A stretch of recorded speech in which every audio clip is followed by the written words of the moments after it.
Welcome, and thank you for joining us today.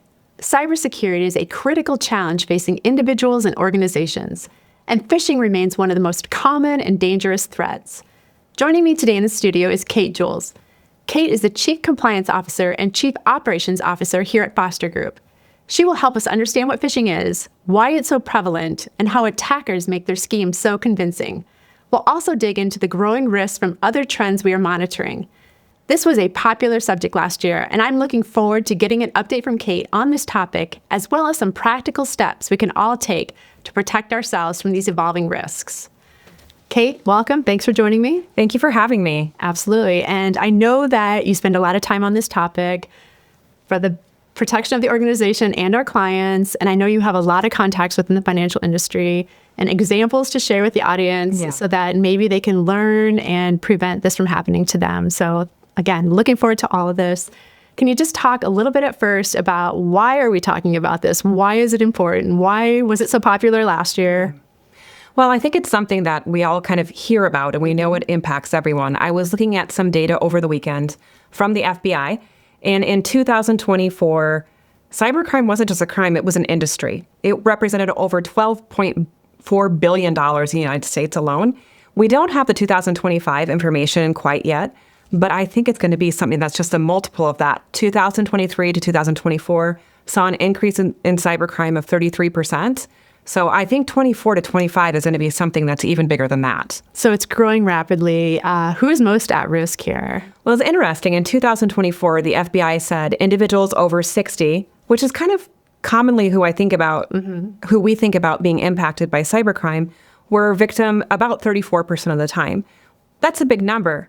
But then that also means 66% of the time it's impacting somebody younger than that. Yeah. So we all need to be aware of this topic. We all need to be equipped. I think about my parents. I think about, my husband and I, and then our children, like multiple generations, right? This is definitely impacting all people.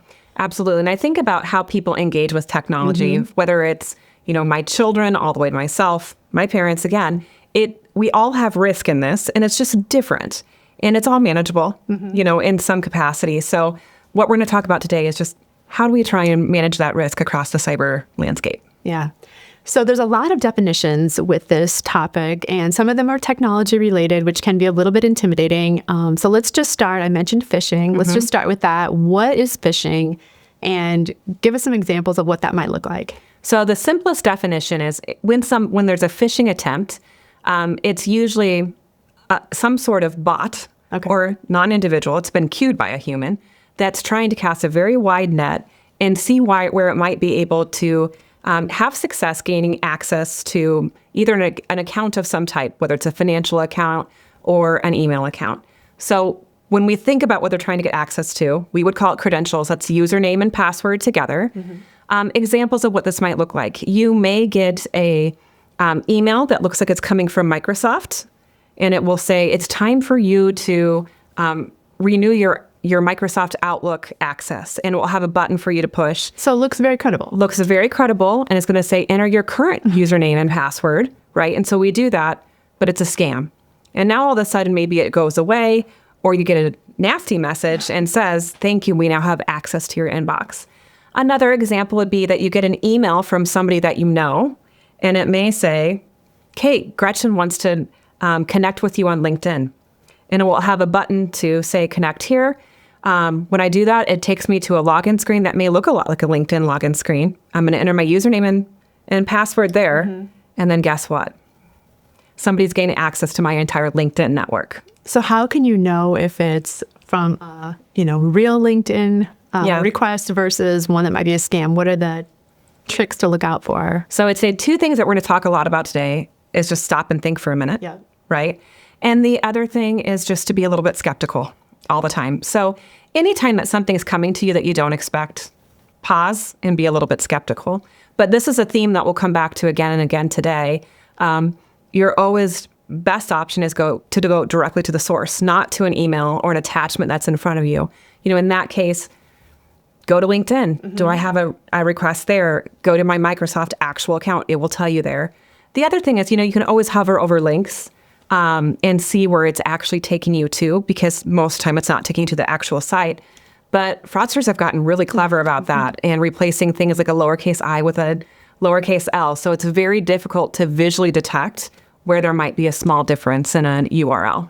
So we really just have to be on high alert all the time. And if there's anything in us that says, I don't know about this, go verify, right? Stay skeptical. Take a minute and stay skeptical. But there are a number of things that you can put in place to help protect yourself that are relatively simple and straightforward and go a long way. So we'll talk about those things today. Okay, great. And then it comes through email, but it can also come through other forms. Is that Absolutely. correct? Yeah, traditionally we see it come through email.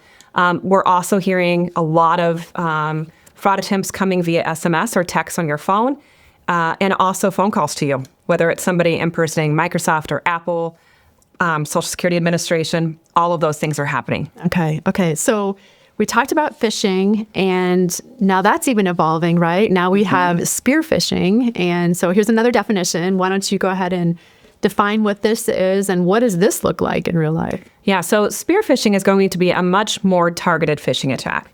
So it may be a situation where a cyber criminal has gained some level of access to information about you. Maybe they intercepted a piece of mail by accident or on purpose. Maybe they bought your name somewhere, but they may know something about you that makes you an attractive victim for them. So in that scenario, they're trying to get access, to compromise your credentials in some capacity. And what we're seeing more and more is it's not like a quick hit, like where they're in and out. They're staying. They're staying in that account. They're getting to know you, maybe in your email account, your tone, who you interact with, the types of transactions that you are handling via email, so that when there is the opportunity to act, they can do that. The other thing that we can see the cyber criminals doing more and more is during that time in there, if they actually get your username and password, and then in your email inbox, they see your bank statement come through, or they see your an investment statement come through, they're going to go try those sites and see if you reused your username and password on those. So very concerning that you might have somebody in your inbox, very much an unwelcome guest, right? Yes. And think of all the things that go through our inbox, right, that we would not want someone to have access to. Right. It's not just your inbox. It's your sent items and your deleted items, too. Okay. Because those are available to them. But maybe the most valuable thing might be your contact list. Because while a fraud may start with one person, the spear phishing attack, they may say, actually, the really attractive thing is their contact list and all the people they know. And so then all of a sudden they can initiate an email from you that goes out to your entire network, and it can look really legitimate. And all of a sudden your entire network could be falling victim to it. Yeah, that would be not a great day. It's a horrible feeling. We had it happen. An example that I heard of this last year was there was a local professional club. It sent out an invoice. Somebody at the professional club, their email had been compromised. They distributed an invoice to everybody on their distribution list. Yeah. It was kind of in line with whether they usually send a renewal or a statement out. But when people clicked on that link, it asked them to log into their account, and it was not legitimate. Okay. And so there was a number of people in that professional club then who got compromised on this, unexpected invoice coming from somebody they knew was like to be a legitimate person. Unfortunately, the site that they entered into just was not legit. So another example of how this can be look so legitimate, right? And hard to detect, which is why, again, you need to stay skeptical as for using these. Yeah. I think one of the things that you can also think about, early and often is for these kind of what I would call like a critical account or a critical system that you use all the time. Nearly all of the legitimate ones offer multi-factor authentication. And so in that scenario, it means when you go to log in, it's going to either send you a push notification to your cell phone, have them call you sometimes and give you a verbal code. They can give you a code to enter into the site. But that multi-factor is a layer that is, for a cyber criminal, it's very hard for them to bypass. And sometimes it just gives you enough time between entering credentials and waiting that you think, wait, is this legit? Have I done my due diligence here? So enabling multi-factor on all those critical systems goes so far. Some sources will say it can eliminate up to 98% of cybercrime. That's an incredible number. And so just a little bit of effort on the front end could prevent you a lot of time on the back end. I know. I was actually talking with my dad last year, and he asked me, is there any way I can turn this off? It just irritates him. And I said, no, absolutely not. So it is one of those simple things. Like, it can seem like a nuisance in the moment, But it goes so far in helping you operate safely. Yeah. Okay. That's a great example. Let's move on to some of the different emerging trends that we're seeing. We talk about how AI is becoming a household tool, right? People are using this to put recipes together. Talk about some of the things that we're seeing with like AI and deepfakes, and explain that to our listeners, and maybe some examples of those. So a deep fake would be a scenario. There's a lot of layers we could go into. Yes. We're going to keep it very simple for the purpose of this conversation, where we're able to take someone's likeness. A lot of times it's a video of them, even with a picture of the face from a couple of different angles. AI can generate a very, very real likeness of somebody. And then with just a few seconds of voice recording, they can also kind of learn your voice. So all of a sudden they could either make a call that sounds just like you, or they could, even scarier, do a video that sounds like you. There's a couple of examples that I think should be eye-opening as we think about this.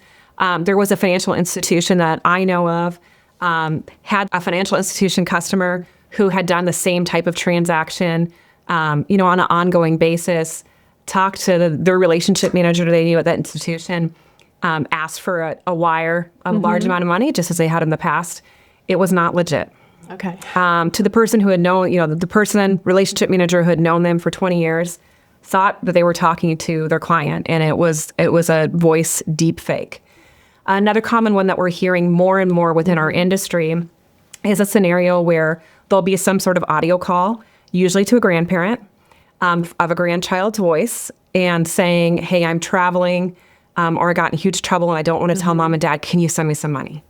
And those ones are somewhat hard to detect, but again, it's just like, be a little bit skeptical on those. Yeah. So we, take down our defenses a little bit when we see a familiar face or hear a familiar voice. And so we do still need to just really maintain a high level of scrutiny when it comes to these things. We do. And this is the part for me that I think is maybe the most discouraging.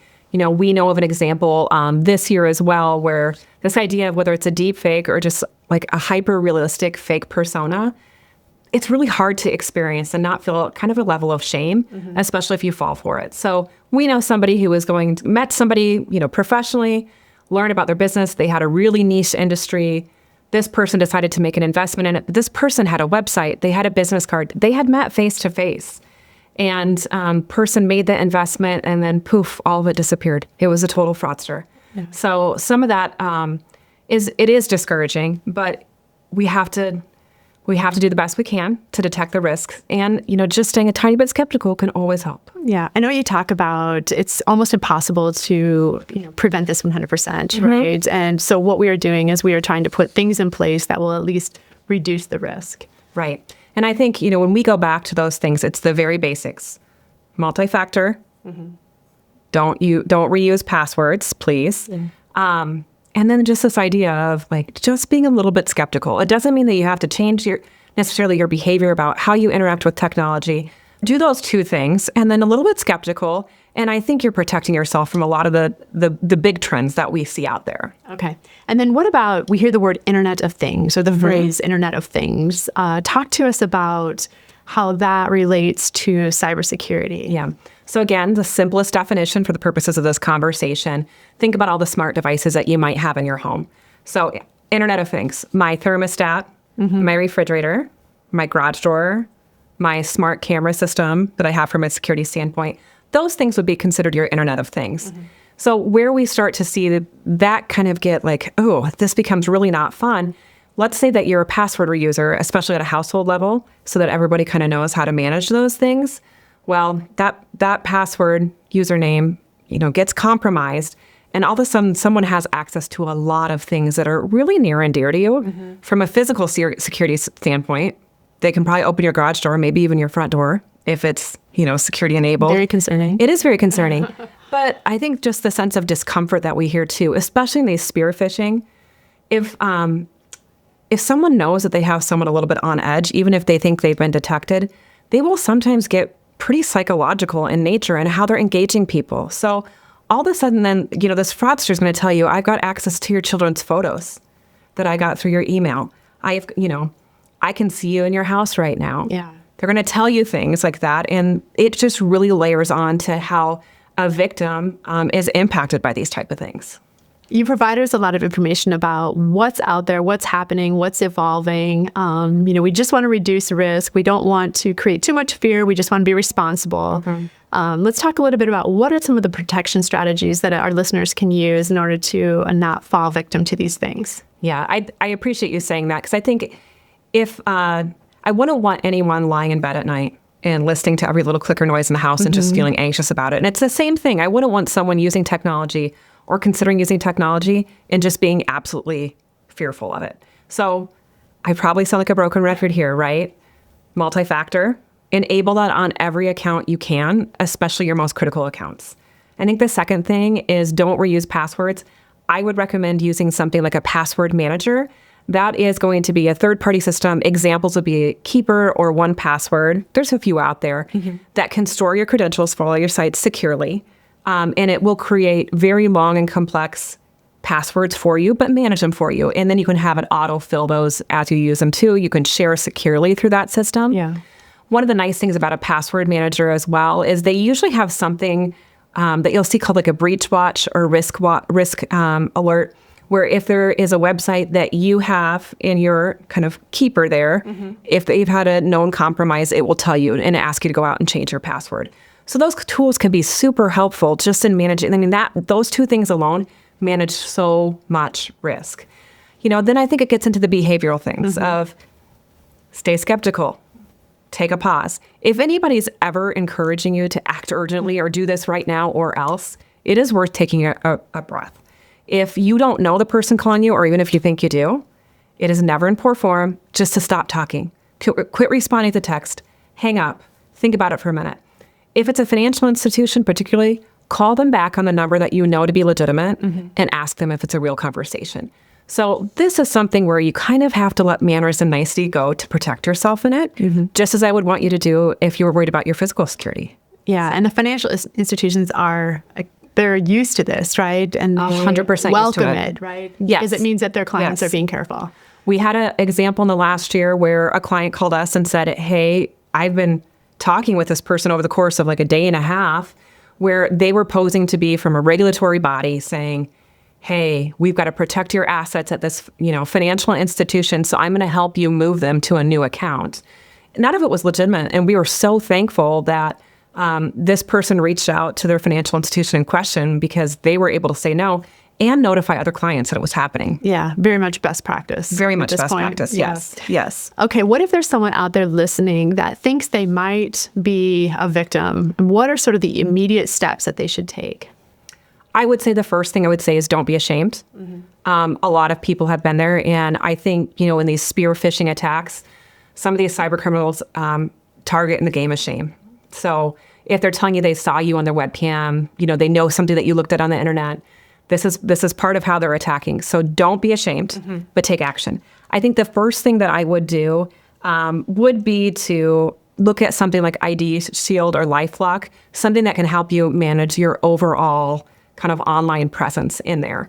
The second thing that I would probably do is consider initiating a credit freeze, which you can do very easily with the credit agencies. But those are kind of two triage, like stop right now and do those things. Financial institutions would be next, of notifying them of this. There are a number of different things that most financial institutions can do that can really quickly help create an additional layer of security on any of your financial accounts.